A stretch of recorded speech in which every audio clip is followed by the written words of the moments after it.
Assalamualaikum warahmatullahi wabarakatuh. Selamat pagi anak-anak semuanya. Alhamdulillahirrabbilalamin. Hari ini kita masih bisa berjumpa lagi meskipun tidak tatap muka secara langsung ya. Mudah-mudahan tidak menurunkan semangat anak-anak semua dalam belajar gitu ya. Tidak terasa kita sudah masuk di semester genap ya pada tahun pelajaran 2020-2021 yang artinya waktu kita mungkin tidak akan lama lagi ya, karena apalagi kalian kelas 9 sebentar lagi akan menghadapi ujian. Jadi mungkin nanti materinya akan kita lebih cepatkan lagi dibandingkan dengan semester kemarin. Nanti silahkan diikuti dengan baik ya, diikuti dengan sungguh-sungguh. Yang kemarin nilainya masih belum bagus, ini nanti silahkan untuk ditingkatkan lagi gitu ya. Oke, materi yang akan kita sampaikan nanti ya dalam bentuk PowerPoint silahkan dipahami betul-betul ya. Nanti kalau ada hal-hal yang penting bisa di screenshot atau dicatat gitu ya, sehingga nanti dalam pengerjaan soal bisa lebih mudah gitu ya. Oke, mari kita simak ya, kita saksikan penjelasan berikut ini. Baiklah anak-anak, langsung saja kita mulai pembelajaran hari ini ya.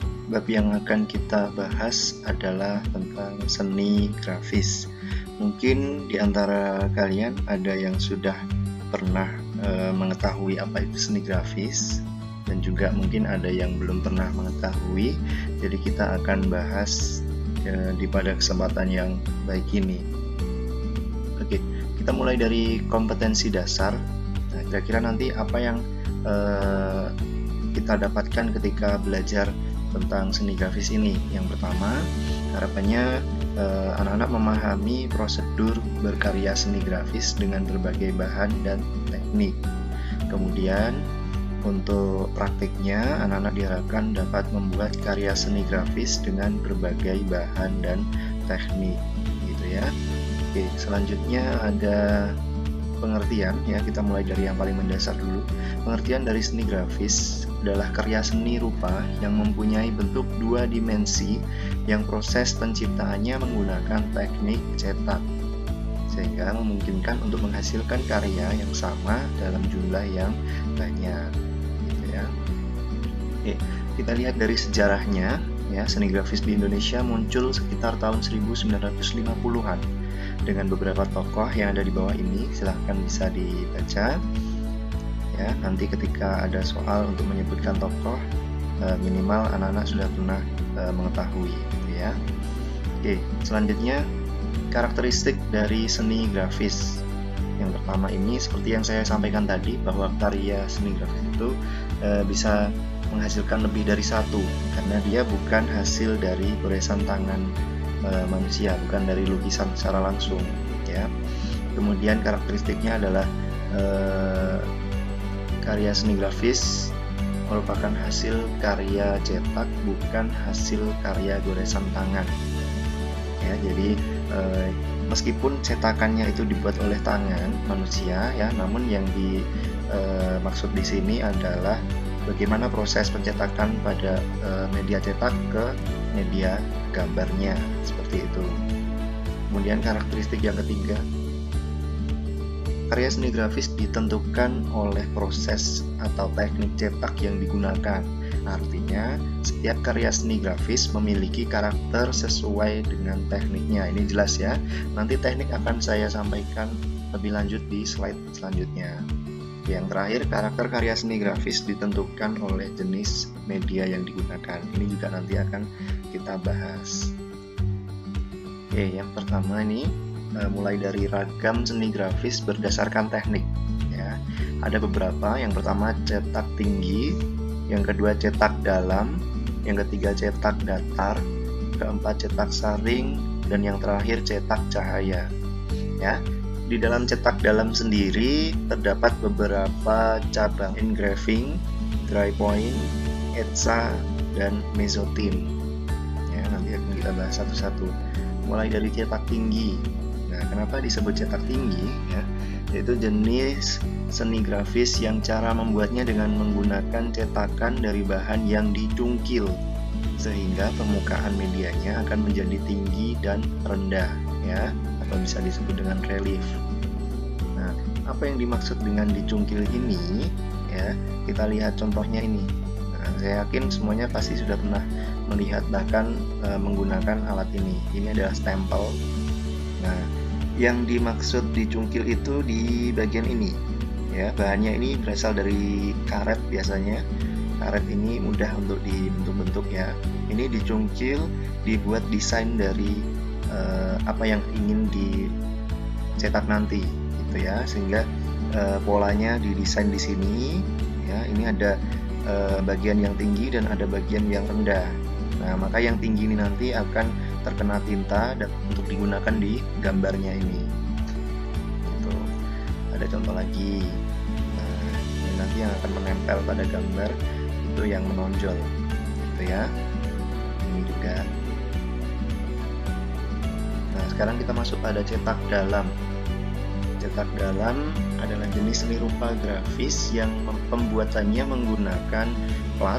Kemudian plat tersebut dibentuk menggunakan benda yang tajam agar dapat menghasilkan goresan yang dalam. Jadi ini kebalikan dari cetak tinggi, ya. Cetak dalam ini memanfaatkan goresan yang dalam, ya, yang di dalamnya bukan yang menonjol. Gitu. Contohnya, nah ini platnya digores dengan benda yang tajam sehingga muncul goresan-goresan yang dalam. Sehingga ini disebut dengan cetak dalam. Ini nanti bagian yang dalam ini akan dimasukkan tinta dan selanjutnya nanti akan ditempelkan pada kertas, ya, sebagai bidang gambarnya. Ini juga sama menggunakan plat. Yang nanti hasilnya kurang lebih akan seperti ini, gitu ya. Ini juga cetak dalam. Ini juga cetak dalam, gitu ya. Selanjutnya cetak datar. Nah, cetak datar ini adalah mencetak gambar dengan menggunakan media cetak datar. Jadi tidak tinggi, tidak dalam, tapi di datar. Teknik ini memanfaatkan perbedaan sifat minyak dan air yang tidak saling menyatu. Ya, bahan yang digunakan nanti adalah bahan film ataupun kertas foto, ataupun kalau yang digital nanti menggunakan komputer dan dilanjutkan dengan printer. Nah, ini nanti gambarnya akan dibuat dulu di bahan film atau kertas foto atau juga ini. Nanti setelah itu diberi cairan kimia, ya, sehingga nanti bagian yang ada gambarnya dia akan lepas dan menempel di media gambarnya nanti, seperti itu. Ini ada contohnya. Nah, ini yang dari sini, tinta yang dari cetakan ini akan menempel pada media gambar, kurang lebih seperti itu, ya. Ini juga sama. Nah, ini kalau yang menggunakan digital, ya, menggunakan mesin offset namanya. Ini nanti kertasnya masuk ke sini, nanti diproses, ya, ada tinta, ada juga air, yang nanti keduanya ini akan saling bertolakan, gitu ya, sehingga bisa menghasilkan gambar seperti ini. Nah, ini yang tinta yang dapat berhasil masuk, ini yang tertolak, jadi masih kosong. Nah, menggunakan teknik seperti itu. Kemudian ada cetak saring. Nah, cetak saring ini mungkin kalian sering menemukan, ya, yaitu mencetak dengan menggunakan cetakan yang terbuat dari terbuat dari kain khusus, ya, terbuat dari kain khusus atau biasa disebut dengan string yang terpasang pada rangka. Nah, ini lebih dikenal dengan cetak sablon, ya. Saya yakin sudah pernah dengar secara umum sablon ini, ya. Kita lihat contohnya. Ini adalah screen, ya, seperti yang saya sampaikan tadi. Ini kain khusus, ya, dia bisa dengan kerapatan tertentu, dan kemudian ini adalah bingkainya. Nah, caranya bagaimana? Ini membuat desain dulu di kertas atau di bahan gitu, kemudian ditempelkan di screen, kemudian diberi bahan kimia supaya gambarnya bisa menempel pada screen. Setelah itu, setelah gambarnya menempel, nanti screennya diletakkan di kain atau kaos yang akan disablon. Nah, di atas screen ini nanti dikasih tinta. Nah, tintanya ini bahan sablonnya. dia akan menembus pada screen yang tidak terproteksi seperti ini ya. Huruf-huruf ini dan karakter ini ya, yang putih-putih ini dia bisa tertembus oleh tintanya, sedangkan yang merah-merah ini tidak bisa tertembus karena sudah ada bahan kimianya tadi. Itu kurang lebih cara kerjanya. Oke, yang terakhir ada cetak cahaya atau fotografi.